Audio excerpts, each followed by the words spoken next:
Welcome all. आज आपका स्वागत है ड्रिलर्स प्लेटफॉर्म पर। आज जैसा कि ये प्लेटफॉर्म है इंडियन टैलेंटेड लोगों के लिए, तो आज हम आपको एक ऐसे ही बहुत ही talented actress miss Pooja Mandal, एक टेलीविज़न एक्ट्रेस हैं जिन्होंने तारा फ्रॉम सितारा एंड राधा कृष्ण में काम ऑलरेडी कर लिया है और वेरियस मूवीज़ शॉर्ट फिल्म्स में भी। तो आज हम इनकी लाइफ जर्नी जानेंगे और देखते हैं इनकी जर्नी कैसी रही और क्या क्या हमें सीखने को मिलता है इनसे।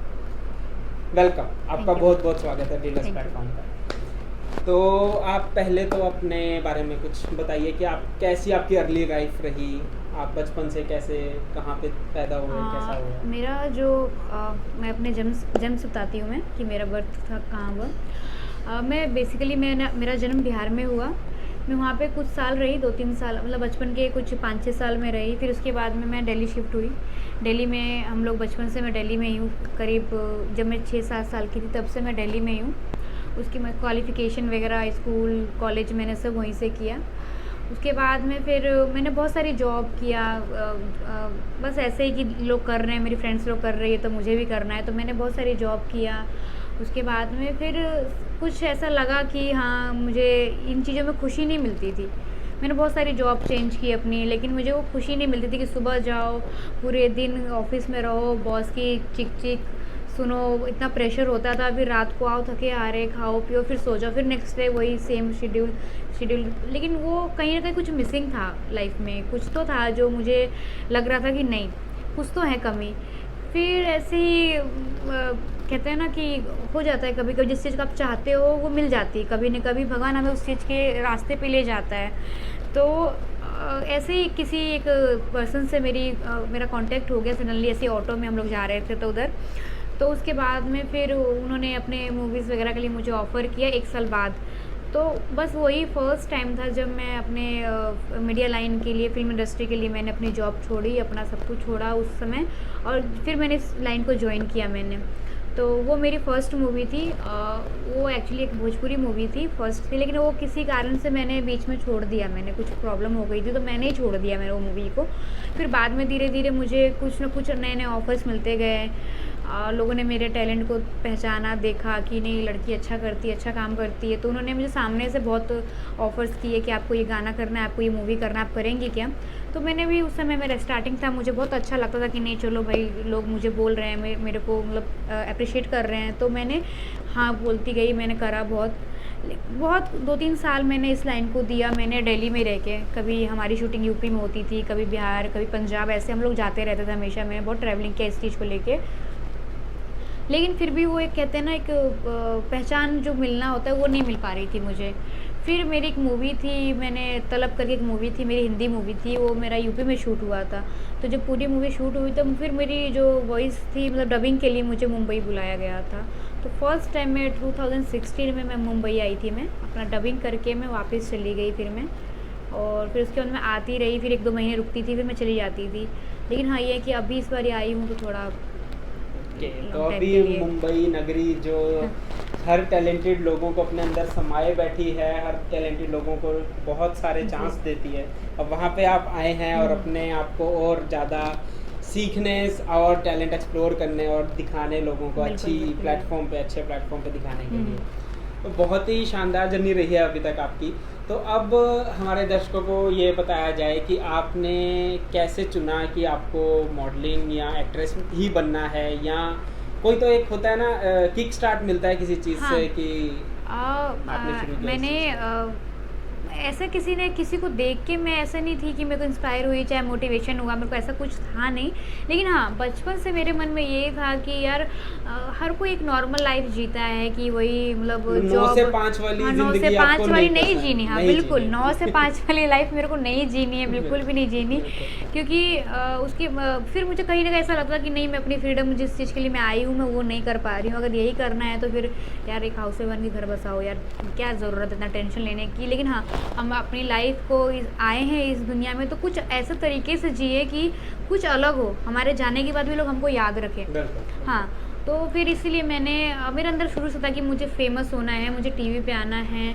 तो इसके लिए मेरे मन में कहीं ना कहीं 2 चीज़ थी कि एक, मुझे एक टीवी रिपोर्टर बनना है, या तो फिर मुझे एक आर्टिस्ट बनना है। मेरे मन में शुरू से ये था, मतलब शुरू से तो नहीं, लेकिन हाँ कहीं ना कहीं था। लेकिन मेरा एम, मुझे लगता नहीं था कभी कि मैं इस लाइन में मेरी किसी से अप्रोच हो पाएगी या जान पहचान हो पाएगी या फिर मैं कुछ कर पाऊँगी, क्योंकि मेरे को किसी से कॉन्टेक्ट ही नहीं था उस समय। तो लेकिन फिर उसके बाद में मैंने टीवी रिपोर्टर के लिए मैंने बहुत सारे कॉलेज वगैरह में पता किया। किसी में क्या बोलते हैं, बहुत लंबा प्रोसेसिंग था, किसी में ड्यूरेशन ज़्यादा थी, किसी में फ़ीस ज़्यादा थी जो मैं अफोर्ड नहीं कर पा रही थी मैं, तो मैंने छोड़ दिया। फिर मैं नॉर्मली जॉब करने लगी मैं।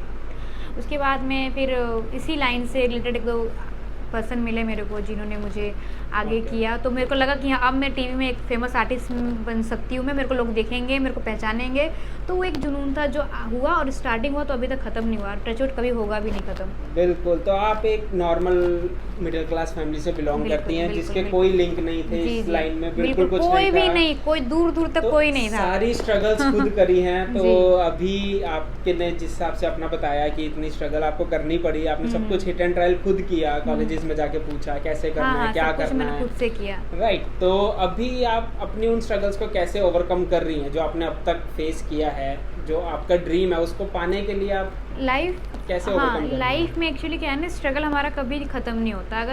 अगर एक आर्टिस्ट है तो बिल्कुल भी नहीं होता है, क्योंकि एक बड़े फेमस आर्टिस्ट भी कुछ समय के लिए एक सीरियल में काम करते हैं, चाहे मूवी में काम करते हैं, उनके बाद में उनका वो काम ख़त्म होता है। फिर वो कुछ दिन बैठते हैं, फिर नई मूवीज़, नए काम ढूंढते हैं, तलाशते हैं, या फिर कॉल का वेट करते हैं, तब उनको काम मिलता है। एक आर्टिस्ट की लाइफ बहुत अलग होती है, डिफरेंट। क्योंकि अगर हमने एज ए किसी, चलो मान लो हम इंजीनियर है या फिर हम डॉक्टर है, अगर एक बार हम सेटल हो गए तो हम पूरी लाइफ सेटल्ड रहते हैं। लेकिन इस लाइन का एज एक आर्टिस्ट का बहुत अलग होता है। आपको एक काम मिलने के बाद में आपको वेट करना पड़ता है कि पता नहीं मिलेगा, ढूंढना पड़ता है, नए काम की तलाश करनी पड़ती है। तो एक लड़की होने के नाते और एक मिडिल क्लास फैमिली से बिलोंग करने के नाते जो मैंने स्ट्रगल अपनी लाइफ में किया है मैंने, वो बहुत ज़्यादा है मेरे हिसाब से। अभी भी मैं इस लाइन में जब मैं आई थी, मेरा दूर दूर तक कोई भी कांटेक्ट नहीं था, कोई जान पहचान के नहीं थे। तो कैसे आपने पिच करना शुरू किया, मतलब आपको कैसे लिंक बने आपको? हाँ, जैसे कि मैंने आपको बताया कि जब मैं ऑटो में मिली थी फर्स्ट टाइम एक इंसान से, तो उन्होंने मुझे अपनी पहली मूवी ऑफ़र किया था। एक्चुअली उनको एक मॉडल चाहिए थी जो उनकी मूवी का बजट कम था, तो उनको फ्री में ऐसा कोई चाहिए थी जो फ्री में काम कर सके। ऑफ़र तुमको मेन लीड दे रहे हैं तो फ्री में। अब मुझे था कि भैया मुझे पैसे नहीं चाहिए, मुझे मेन लीड चाहिए, मुझे काम चाहिए। तो इस टाइप से बना। फिर जो हम लोग गए तो वहाँ पे जो कुछ डीओपी थे, मेकअप मैन वगैरह थे, तो उनके हाथ में कोई और भी मूवी थी एक, तो उन्होंने मेरा काम देखा कि मैं काम अच्छा करती हूँ, तो उस मूवी में एक लड़की की ज़रूरत थी सेकंड लीड की। तो उन्होंने फिर मुझे बोला कि तुम कर सकती हो, तुम कर लो। फिर ऐसे ही धीरे धीरे इस सेट पे गई तो यहाँ पे 2 लोगों से जान पहचान हुई, तो उस सेट पे गई तो उससे जान पहचान हुई। तो वैसे करते करते मैंने एक बहुत बड़ा सर्कल बनाया। तो अभी सब कुछ थोड़ा अच्छा हुआ है। मतलब आप ये चीज़ प्रूव कर रही हैं कि राही अगर अपनी मंजिल की ओर बढ़ने लगता है तो उसके रास्ते अपने आप बनते हैं। हाँ, मैं इस चीज़ को पर्सनली मैं बोलती हूँ कि हाँ ये सही बात है। आप जिस चीज़ को चाह लेते हैं ना, तो कहीं ना कहीं आप उसी चीज़ के लिए सोचते हैं, उसी चीज़ के लिए करते हैं, तो हमेशा कहीं ना कहीं वो रास्ते निकल ही आते हैं। तो अब हमारे दर्शकों को ये बताइए कि आपका एंड मतलब ड्रीम क्या है, पूरा एक लास्ट कहते हैं ना कि एक तो माइलस्टोन रखा होता है कि हम यहाँ तक तो मैंने जाना ही जाना है। बिल्कुल तो जाना है मेरे को। मेरे लाइफ के 2 ही मतलब क्या बोलते हैं वो हैं गोल्स हैं। मेरे लाइफ के 2 ही गोल्स है। एक फर्स्ट तो मेरे को एक फेमस आर्टिस्ट बनना है। मैं खुद को टीवी पे देखना चाहती हूँ बहुत अच्छे से, मतलब मैं कंटिन्यू मेरा एपिसोड चल रहा हो, चाहे लोग मेरे को देख के मेरे नाम से, मेरे को खुद अपना इंट्रोडक्शन नहीं देना पड़ रहा हो लोगों को, मुझे दूर से देख के बोले कि देखो वो पूजा मंडल जा रही है। वो मेरा लाइफ का एक गोल है। और सेकंड है कि हाँ मेरे को वर्ल्ड टूर करना है, और वर्ल्ड टूर मेरा जो प्रोफेशन है उसके रिलेटेड है, तो हो जाएगा। ओके। तो ऐसी कोई चीज़ आप जो बताना चाहते हैं इस पूरी जर्नी में, बहुत एक ऐसी याद बन जाती है ना कि एक लम्हा होता है कि हाँ यार ये लम्हा मैं कभी नहीं भूलूंगी, जो बना मेरी इस सफ़र में अब तक? हाँ, जब मैं नहीं, वो एक्चुअली वो मेरे लिए उस समय बहुत बड़ा था। मैं जब मैंने फर्स्ट मूवी जो मैंने किया था, जो मेरे को ऑफ़र मिला था, तो मेरा न्यूज़पेपर में सारा मेरे फ़ोटोज़ के साथ में न्यूज़पेपर में पूरा आया था।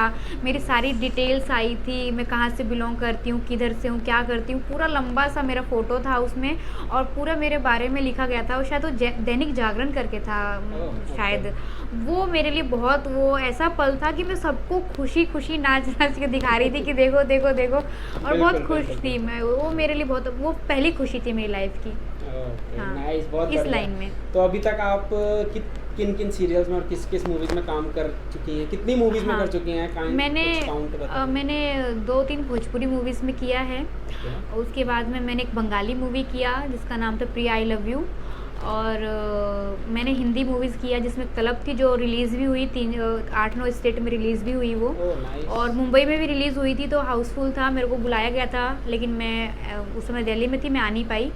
और अभी मेरी बेटी मूवी रिलीज़ हुई थी, पूरा हाउसफुल था बिहार में, जो भोजपुरी मूवी है, और वहाँ से कुछ मेरे टीम के लोगों ने मुझे वीडियो कॉल किया था, और जो मेरे जब सीन चल रहे थे, जो रिस्पांस मिल रहा था मेरे लिए, एक्चुअली इसमें मैंने नेगेटिव रोल किया था, मुझे गालियाँ मिल रही थी नेगेटिव रोल भी हर कोई नहीं कर सकता। लेकिन हाँ।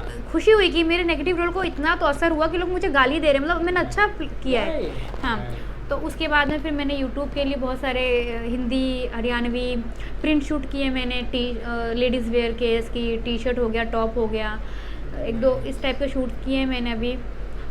बाकी चल रहा है, हिंदी सॉन्ग्स है मेरे बहुत यूट्यूब पे, हरियाणवी है, गढ़वाली भी है इवन। ओके, तो मतलब आप बहुत कुछ अभी तक पा चुकी हैं, लेकिन आगे बहुत कुछ पाना नहीं, है। अभी मेरी नज़र में और- मेरे को बहुत बड़ा पाना और बहुत कुछ पाना है। बिल्कुल मिलेगा आपको, Thank you 100% so much. मिलेगा। और ड्रिलर्स प्लेटफॉर्म भी इसमें आपको मदद करेगा। Thank हमारा you. प्लेटफॉर्म है ही टैलेंटेड लोगों की मदद के लिए, उनको सपोर्ट प्रमोट करने के लिए। तो आपको हमारी तरफ से जो भी लगेगा हम आपको पक्का देंगे। Thank और you. आप ऐसी मेहनत करते रहें, Thank और you आपको so देख के much. बहुत लोग इंस्पायर होने वाले हैं। तो आप एक बार उनसे थैंक्स कह दीजिए कि थैंक जो यू, कर रहे थैंक हैं यू वो। गाइस। बिल्कुल बिल्कुल, हर बहुत दर्शकों अच्छा को मिला, मेरा बहुत प्यार। अच्छा लगा मिलके आपसे। और Thank you. Thanks for coming to thank you, ड्रीलर्स। Same here.